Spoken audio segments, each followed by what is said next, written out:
yourself because you're too narcissistic and self-centered to analyze your communication.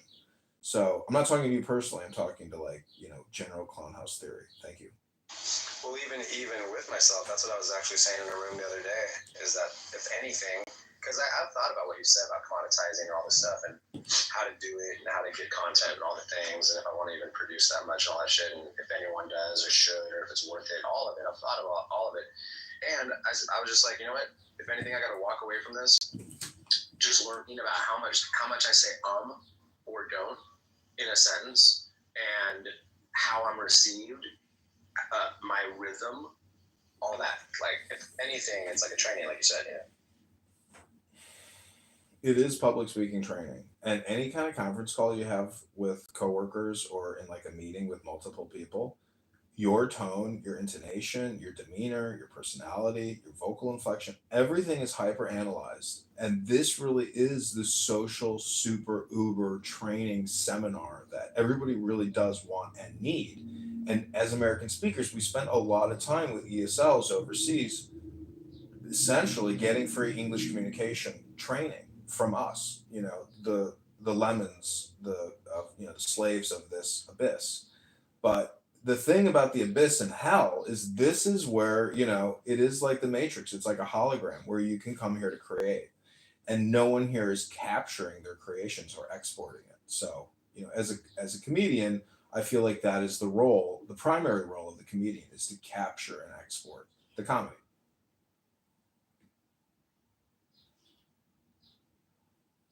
Yeah, and I think it is a good point about the reflection. Like, you are, even if you're not like, I'm not, who am I, right? Who's Daniel Nero? Who's comedy, right? Who's Benji?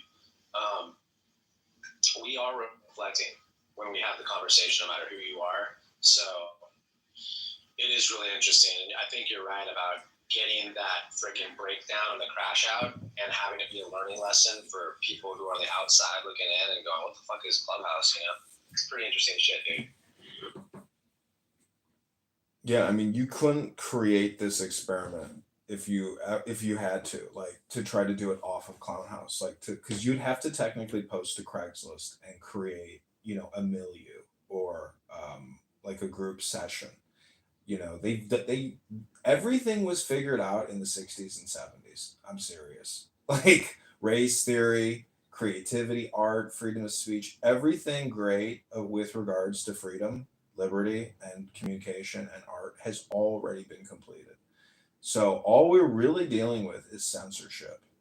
Um, and it's still out there, but Elon Musk, in my opinion, has recreated an artistic renaissance. Like, he has freed us to record the worst takes, the most racist, stupid people, and repurpose them in the frame of comedy. And it's just amazing how you can reframe communication.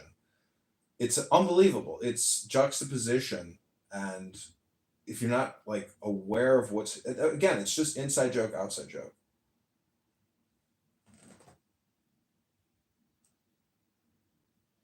Welcome, Dr. Nero.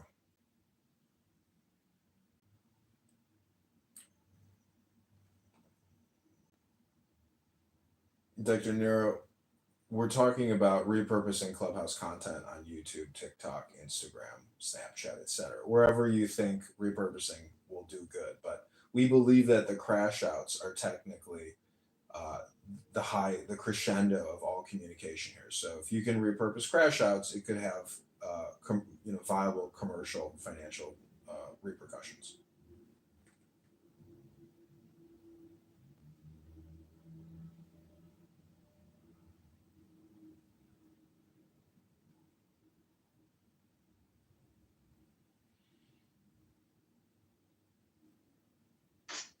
I mean, so like, if anything, it's like, how Donald used to be featured on some producers' YouTube videos because he would crash out, and then he started using his room titles to indicate that somehow it was tied to that, and he'd like say for YouTube videos or something on his titles.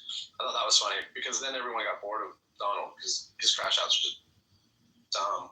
And then we've got Tom Rabbit. He's still producing certain crash outs, but not as frequently.